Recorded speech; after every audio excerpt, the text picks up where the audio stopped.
হাসরের ময়দানে আপনি বুঝবেন। যদি বেলালকে জিজ্ঞাসা করেন, বেলাল ঈমানের দাম কত, বেলালকে বলবেন ঈমান কাকে বলে, তো হযরতে বেলাল বলবে উত্তপ্ত বালুর মধ্যে বুকে পাথর চাপা দিয়ে মরুভূমির রৌদ্রের মধ্যে পড়ে থাকাকে ঈমান বলে।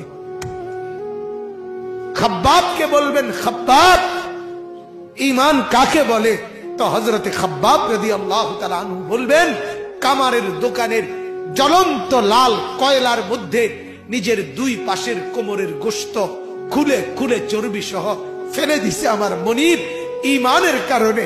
ঈমান এটাকে আপনি কি বুঝবেন?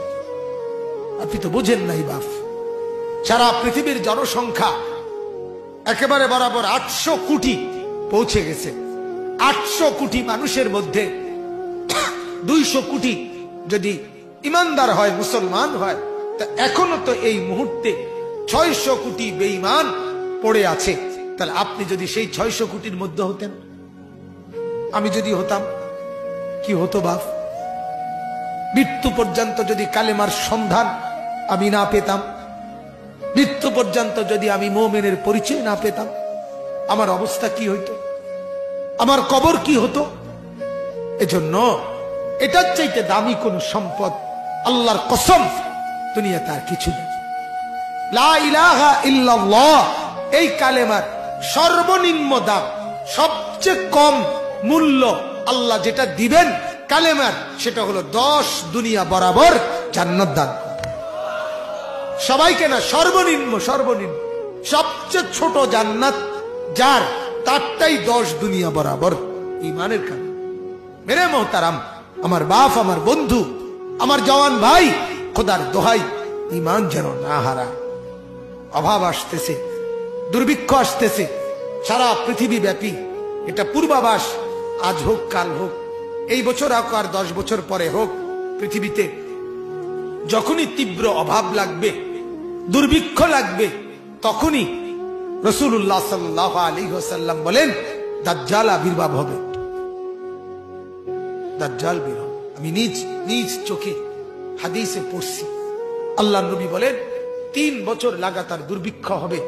ছেলেরা কথাটা মনোযোগ দিয়ে শোনেন ভাইয়া। 3য় বছরের দুর্ভিক্ষে নবীজি বলছেন আসমান থেকে 1 ফোঁটা বৃষ্টি হবে না, আসমান থেকে জমিন থেকে ফসল উঠবে না।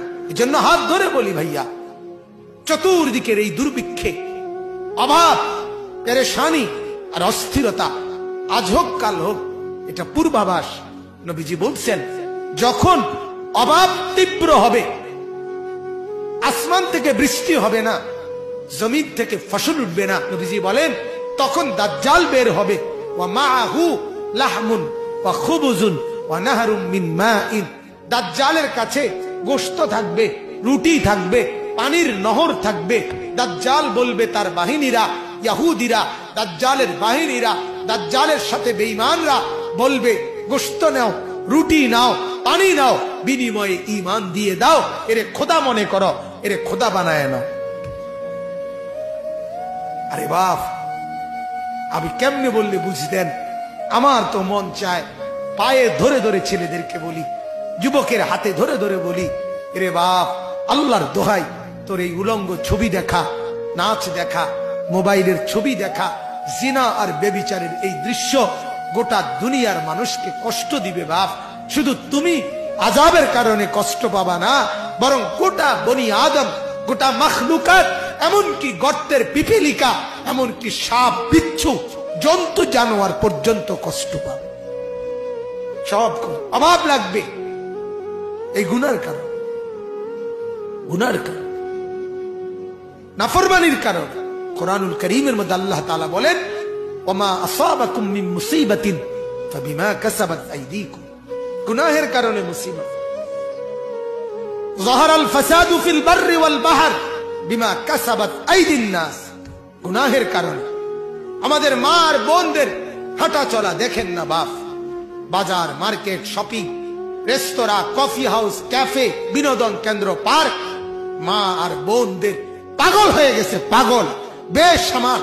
এই অল্প কিছু মোল্লা মৌলভী, অল্প কিছু মসজিদ মাদ্রাসা, এগুলা যদি বুলডোজার দিয়া এগুলা যদি ধ্বংস করে সমান করে দিতে পারত, তো এদেশের রাস্তায় রাস্তায় উলঙ্গ যুবক আর যুবতী জিনার ব্যভিচার করত। শুধু ঝামেলা এই মোল্লারা, এই মোল্লা এগুলা ঝামেলা, এগুলার কারণে পারে না, এটাই করত।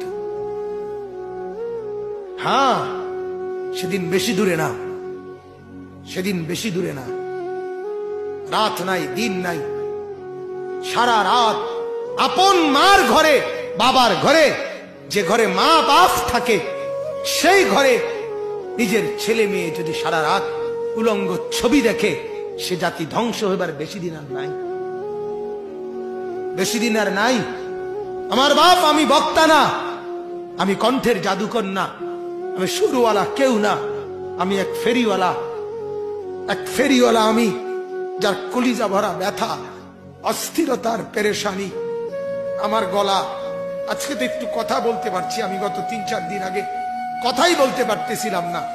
আমার একজন সাধারণ মানুষ বড় মহব্বত করে, উনি আমার একটা সান্ত্বনা দিছে, কয় যে হুজুর, আল্লাহর কথা বলতে বলতে গলা ভেঙে গেছে, কোনো অসুবিধা নাই, আল্লাহর কথা বলতে বলতে আবার ঠিক হয়ে যাবে। আমি বলছি, চাচা, লক্ষ টাকার ঔষধ এইটা, আপনার এই কথাইটা।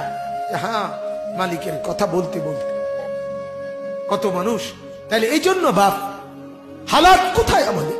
ইমানের কদরটুকু আমরা করলাম না ভাইয়া, ইমানের কদর করলাম। আমি যে মুসলমান, আজকে যুবক এটা পরিচয় দিতে চায় না, মাথার চুল থেকে পায়ের নখ দেখে বুঝার কোনো উপায় নাই, সে মুসলমানের বাচ্চা। কোনো উপায়, কোনো উপায় পরিচয় দিতে চাচ্ছেন। তার কথা হলো আমার লজ্জা, আমি মুসলমান। এটা আমি যদি ইউরোপেও জন্ম নিতাম, আমি যদি আমেরিকায় জন্ম নিতাম, আমি যদি অস্ট্রেলিয়ায় জন্ম নিতাম, আমি যদি ইউরোপে তাইলে 24 ঘন্টা উলঙ্গ নারীর সাথে থাকতে পারতাম, তাহলে এটাই ছিল মজাদার। বলেন নাউজুবিল্লাহ। আহ, আমার বাপ, ইমান বড় দামি জিনিস। সাহাবায়ে কেরামের ছোট ছোট বাচ্চারা ইমানের মহব্বতে, ইমানের দাম দিতে গিয়ে আল্লাহর রাস্তায় যুদ্ধে, জিহাদে নিজের জীবন আগে কোরবান করে দিছে, কোরবান। হ্যাঁ, এজন্য এই অভাব, দুর্ভিক্ষ, এই পেরেশানি আমাদের উপরে মুসিবত, আমাদের ইমানের না কদরি। আমরা যে মুসলমান, এই কদর করলাম।